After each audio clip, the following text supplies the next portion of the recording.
COMS101.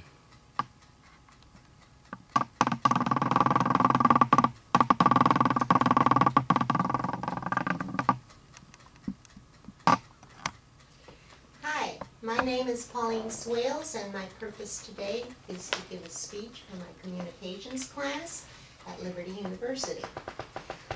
At first, I was going to do the speech on the food pyramid. I thought that sounded like a really good idea.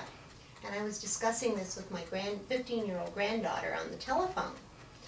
And all of a sudden she said to me, "But Grandma, they're not doing the food pyramid anymore. They're doing something different. They're doing the plate." And I thought, huh? She started to giggle and she said, "Yeah, they're doing the plate."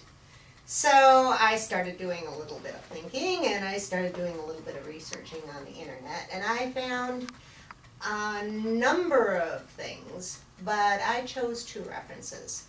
One of them is called Green History, backed by the USDA, which is the United States Department of Agriculture. And the other article came from the New York Times in June of 2011, and it was about an announcement that Mrs. Obama had made.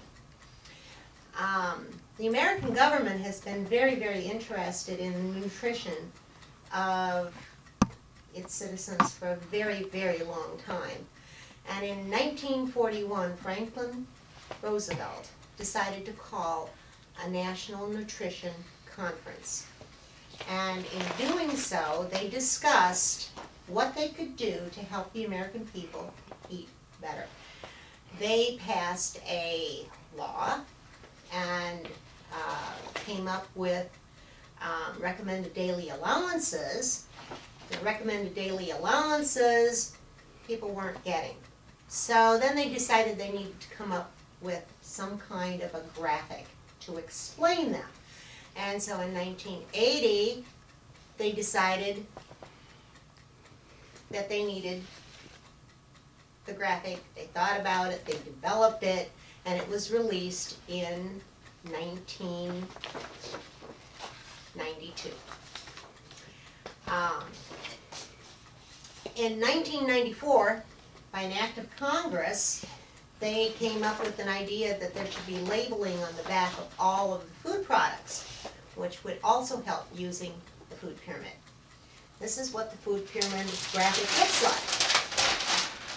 like. We have our grains, we've got our vegetables, fruits, dairy, protein. Up here we have our sweets, and there was a seventh one. It was called alcohol, but they decided not to put that on the pyramid.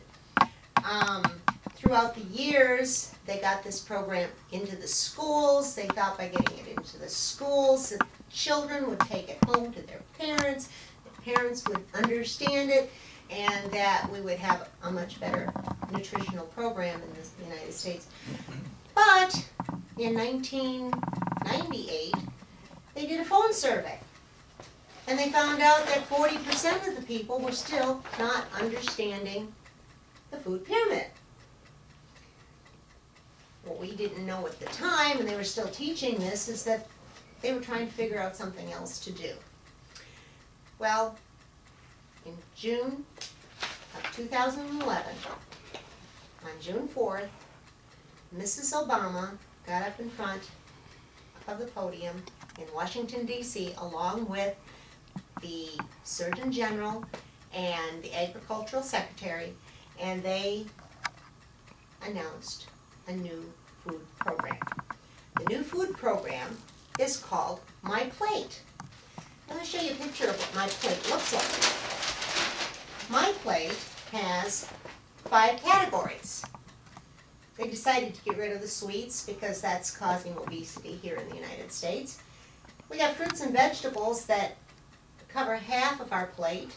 We have protein, less than a quarter of the plate, and we have grains, a little bit more than a quarter of the plate, and then we have dairy.